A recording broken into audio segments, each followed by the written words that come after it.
planted. And yeah, it probably takes many years to grow. The soil up here is quite poor, very acidic and nutrient deficient. The word is, doesn't contain much nutrients. Higher up we go, above 1,000 feet, it's very bleak and very barren. It stabbed this guy John Common to death. There was an argument between the two of them in a church. This guy John Common approached Robert the Bruce and said to him, said to him, "I'll support your claim to the throne if you give me all your land and titles and property." And I don't know if Robert the Bruce agreed to this, but I think John Common went back on this agreement as an argument. So we hear that word around a bit, glen, and again a ben is a hill or a mountain. Struck by lightning, quite a picturesque castle, though it often features on calendars and pictures. Killearn Castle. So that burnt down, and after that the Campbell chief, he built another castle down at the town of Inveraray on the west coast.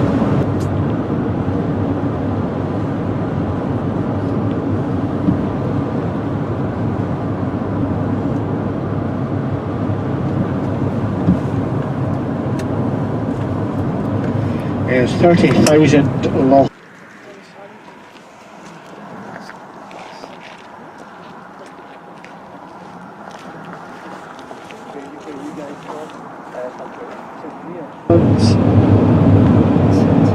It says Falcha don Gaeltacht. Falcha, as a Gaelic word, just means welcome. F-A-I-L-T-E. It's the same in the Irish language, so you see that around the place, Falcha. Gaeltacht just translates as the land of the Gael, or the Gaelic area.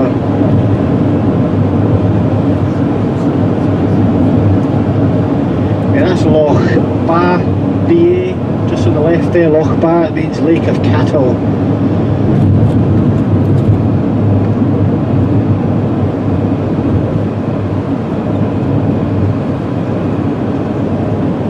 So this is one great big expanse of peat bog. Peat is a kind of soil that's dug up from the earth, dug up from the ground.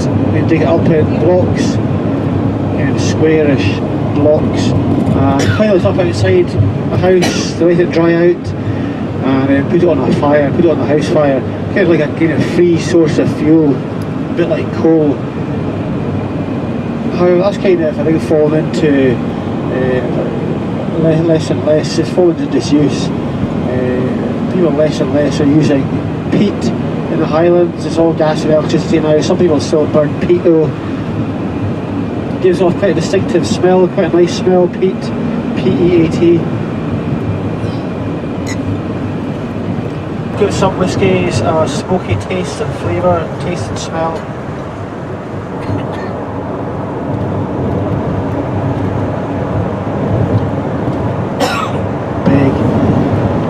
Does anybody here like whisky? Any fans of whisky here?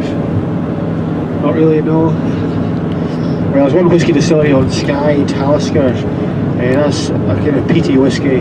Not too bad though. Some people like it, some people don't. I quite like Talisker. It's not too bad.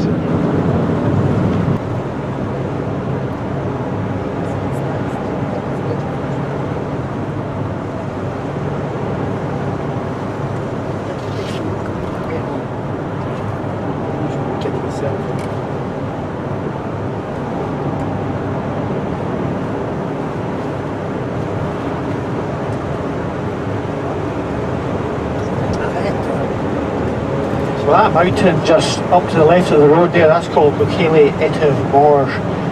Quite a well photographed mountain. It means Great Shepherd of Etiv in Gaelic language. Daniel Craig and Judy Dench were standing next to his Aston Martin. You're on a road that just goes down to the south, down to Etiv. And they cut to a scene where they were driving along this road here. So this road was closed down for a couple of days.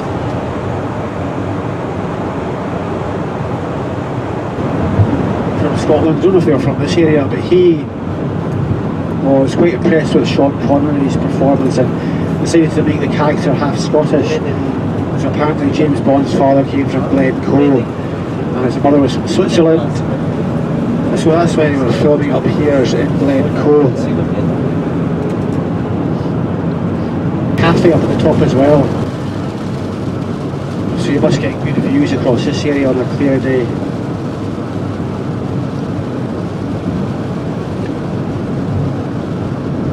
Hotel just down to the right there is formerly an army barracks built after some failed Jacobite risings up here in the Highlands.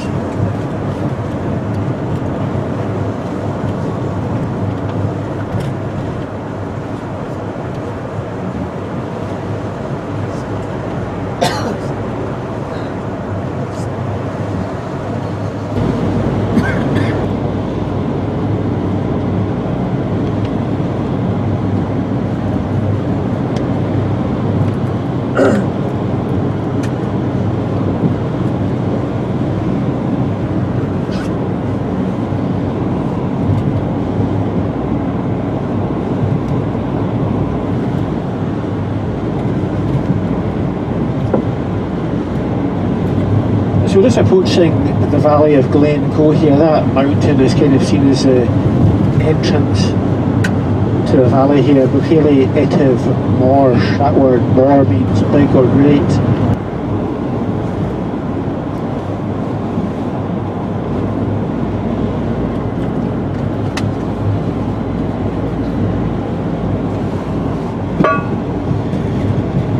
It looks a bit misty again. Might clean.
Glencoe Visitor Centre on a pretty misty day.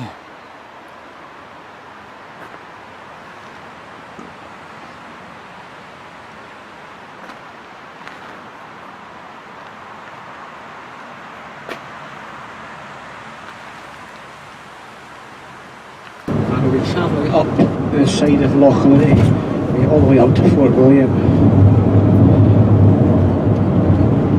So the Great Glen is quite a long valley, about 60 miles from Fort William on the west coast here, all the way up to Inverness on the east coast. It goes in a diagonal line through the Highlands from west to east.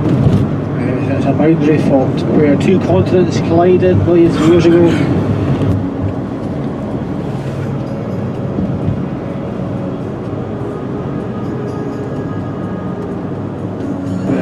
Shortest ferry journeys I've ever seen. Probably about 5 minutes over there. That's Ardnamurchan Peninsula, Ardnamurchan Point. over there on the left. And I think these ferries also go to islands like Rum and Mull.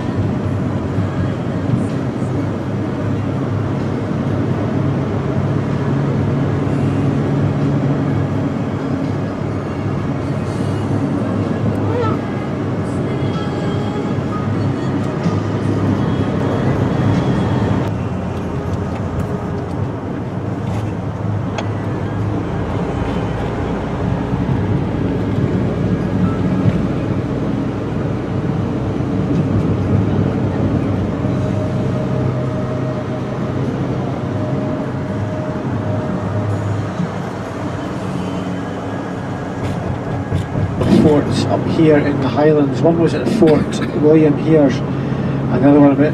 This is right at the bottom end of the Great Glen, kind of southwesterly end of the Great Glen. Another fort was built halfway up the Great Glen. Again, that's a long valley that stretches from east to west through the Highlands. Another fort was built called Fort Augustus, about halfway up this valley. So we'll be coming back down via Fort Augustus on Tuesday. There's nothing left of the fort here now. Perhaps housed about one or two hundreds who honoured King William's wife Mary. And then I think it was changed a couple of times again after that. Something like Gordonstown after the Duke of Gordon, something crazy like that. And then eventually the whole town got called Fort William, and it's been Fort William ever since. So I think really they should just change it back to Inverloch, a good Scottish name. So this is Fort William, the largest town in the West Highlands. The population is about 10,000. I think it's mostly fishing and tourism as well. Not very busy though in the winter time. A lot of these hotels are closed.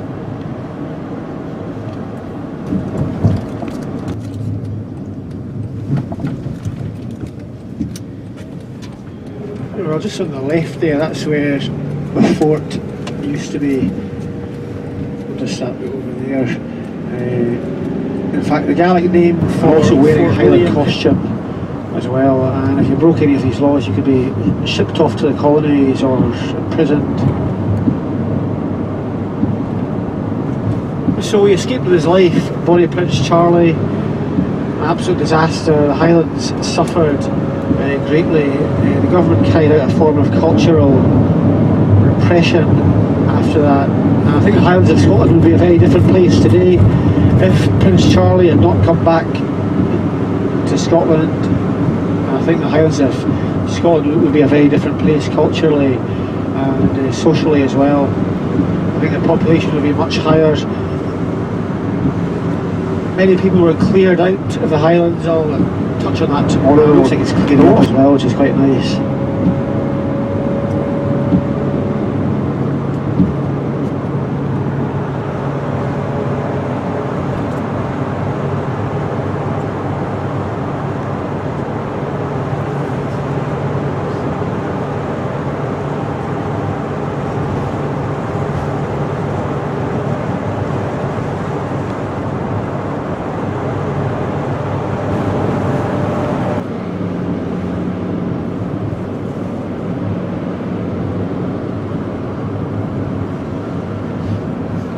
Boat marina over there is quite busy in the summer.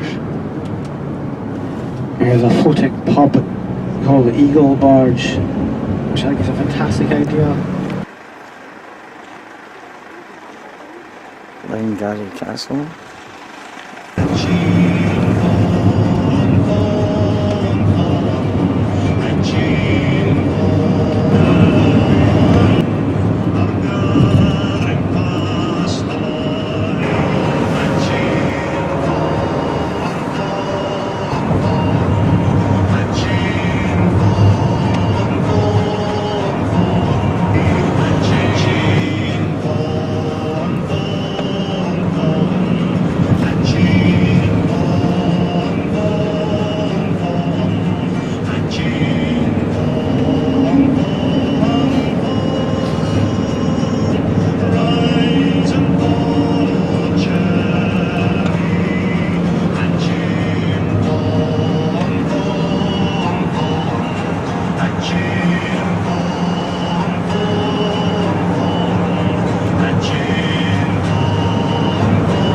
Quite a nice view of Loch Garry, just out to the left there.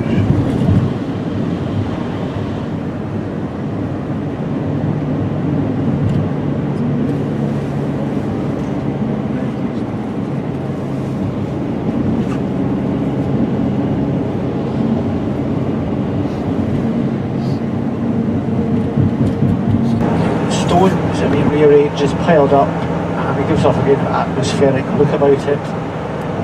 Perhaps a bit arty, perhaps it's just the way that memorials used to be hundreds of years ago. But you get quite nice views over Loch Lomond. I don't think you'll get much of a view today, but I'll see what it's like around the corners.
quite often see deer in these parts here, so you might look out. There's some deer.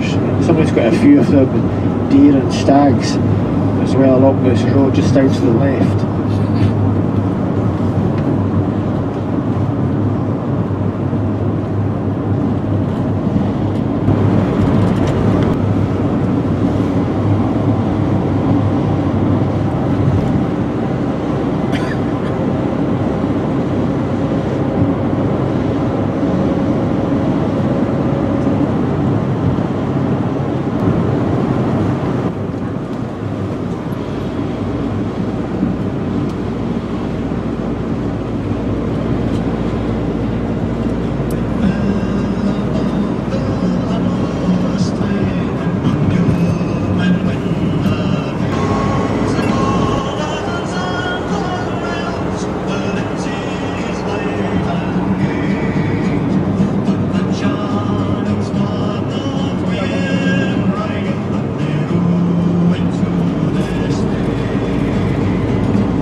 So this valley here that we're coming into just now, this is called Glen Shiel.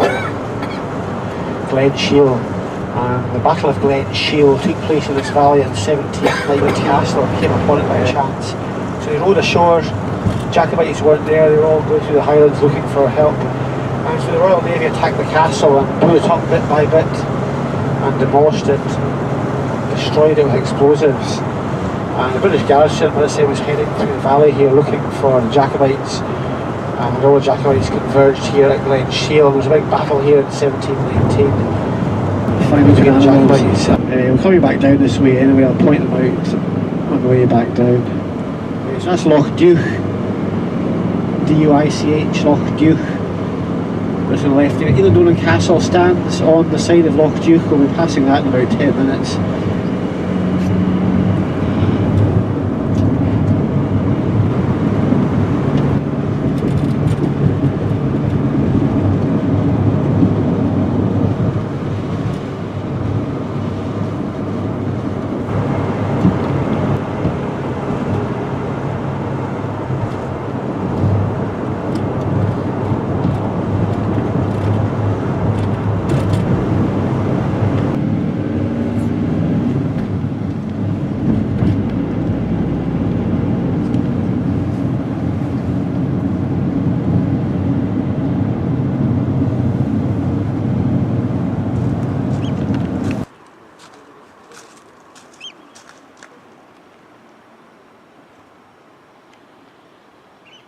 Londonian Castle.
There's the village of Kylaken just down there to the left. I mentioned before that King Haakon of Norway sailed down the coast here.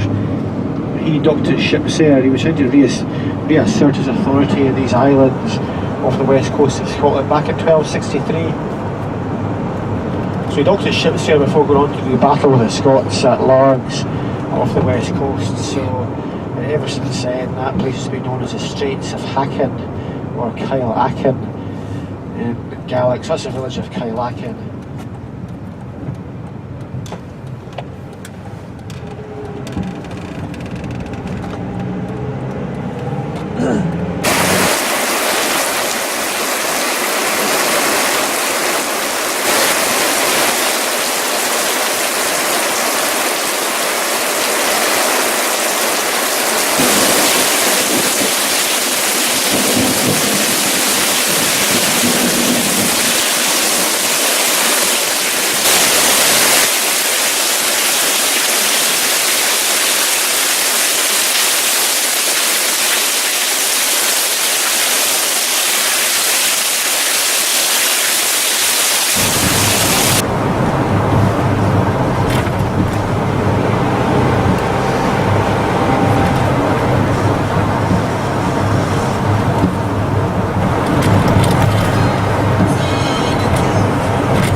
everyone, this is us just coming into the main squares.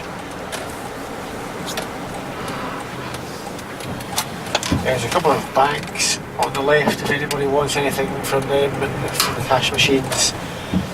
The Bank of Scotland, Clydesdale Bank. That's that pub over there, the Isles Inn, that does traditional kind of pub food, and quite a nice place inside as well, and the bar, the Isles Inn. That Portree Hotel just over there, Antlers Bar and Grill, that's really a really nice place. And there's, I've been in there a few times, quite nice, and the West Highland Bar as well.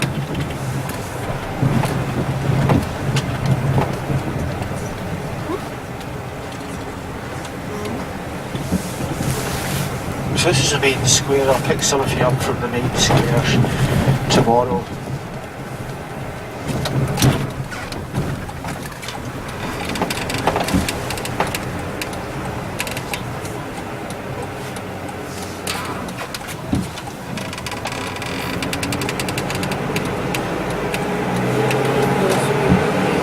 So we're just heading around the outskirts of the square just now. There's a Chinese takeaway just up there on the left, the Fat Panda it's called. And the Royal Hotel in the corner, that does food as well, the diners, that's alright in there.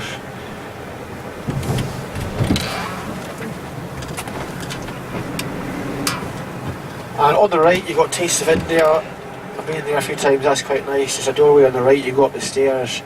And the supermarket on the left there, that's open till about 11 o'clock at night, that Co-op supermarket. And I'm just heading back into the square just now. That Tongdale Hotel restaurant over there is quite good.